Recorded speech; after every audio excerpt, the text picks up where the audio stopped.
Hello and welcome. I am a hotel AI expert with extensive experience in modern hospitality operations and performance support. I'm very pleased to welcome all students of Europe Hotel School to your online learning journey. In the hotel world, we spend a lot of time talking about the guest experience, right?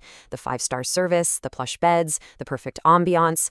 But what about the building itself? Today, we're going to go behind the scenes and explore a crucial and often unseen part of hotel management: protecting the physical asset.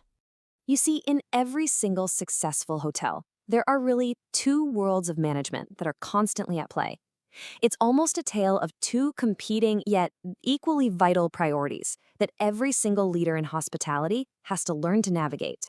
So on one side, you've got the management company. Their entire world, their main focus, revolves around that guest experience. The impeccable service, the comfortable rooms, creating those memorable stays. But then on the other side, you have the owner's representative, and they have a totally different mandate. Their job is to protect the bones of the building, the physical structure that actually makes that guest experience possible in the first place. So you might be asking, what happens when that focus on the building's core integrity gets lost? Well, the danger of neglect is very, very real. And let me tell you, it carries a high cost, one that's often hidden until it's way too late.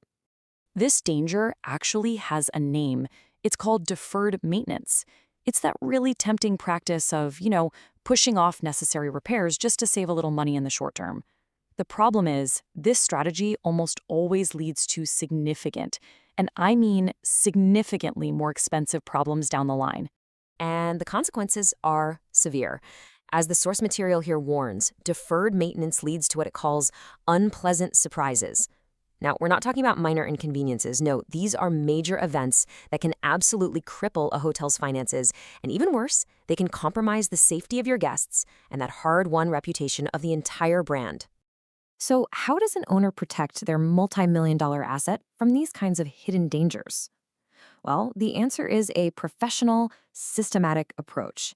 And this brings us to the essential solution, something called the Property Condition Assessment, or as we call it, the PCA. Now, a PCA is not just some simple checklist. It's an in-depth, really comprehensive evaluation, and it's performed by professional engineers. Think of them as an unbiased third party, giving you a true and accurate picture of the hotel's physical health, completely independent of the day-to-day operations team. So what are they actually looking at? Well, they're examining the most critical systems, the lifeblood of the hotel, really. We're talking about things like the roof and the facade, which protect everything inside from the elements. The elevators, which are absolutely essential for guest movement and safety. And then there are those unseen but vital systems, usually down in the basement. The plumbing, the HVAC, the things that ensure guest comfort and prevent catastrophic failures like floods or system breakdowns. Okay, so let's move from what a PCA is to what it actually does. This is where a pretty dense technical report really transforms into a powerful, strategic tool for asset management. First and foremost, the PCA serves as a completely unbiased audit. It's like a report card on how well the management company is actually doing its maintenance duties. It completely replaces assumptions with hard data, and it provides a common language for both the owner and the operator to get aligned on the long-term health of the building. Let me give you an example. Imagine the hotel's chillers, a key part of the whole air conditioning system, are expected to last for, say, 15 years. But a PCA finds they're already starting to fail after only 12. This isn't just bad luck. It's a really clear indicator that routine maintenance was likely neglected, and the PCA gives you that objective proof. The PCA is also absolutely indispensable when you're buying or selling a property. In what's called the due diligence phase, a potential buyer will use a PCA to uncover any hidden problems. And if they find significant deferred maintenance, well, that gives them powerful leverage to negotiate a lower purchase price. So here's the crucial part: turning this information into action. An owner's rep has to translate those technical findings into a financial plan. So if the PCA report says the roof only has 2 years of life left, the rep works with the engineering team to calculate the replacement cost. Then, and this is key, they build it into the long-term capital expenditure, or CapEx budget. That's the dedicated fund for major long-term improvements. This way, there are no surprises.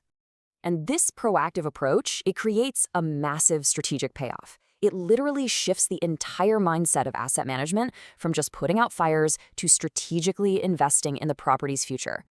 And this is where the real value becomes crystal clear. Finding these structural liabilities before they become catastrophic failures isn't about saving a few dollars on some minor repair. No, it's about preventing massive expenses from emergency repairs, lost revenue during shutdowns, and damage to the hotel's reputation. We are talking about saving millions. Literally millions of dollars. Over the entire life of the asset, a proactive assessment process like this is one of the smartest financial decisions an owner can possibly make. So ultimately, the property condition assessment is really a tool of empowerment. It gives the owner's representative the data and the foresight they need to truly protect the building's value, ensure its safety, and secure its long-term financial health and cash flow. So we'll leave you with this question to think about. Is hotel management about creating an experience, or is it about protecting an asset? The truth is, the very best in the business know the answer is both. They are and always will be two sides of the same coin.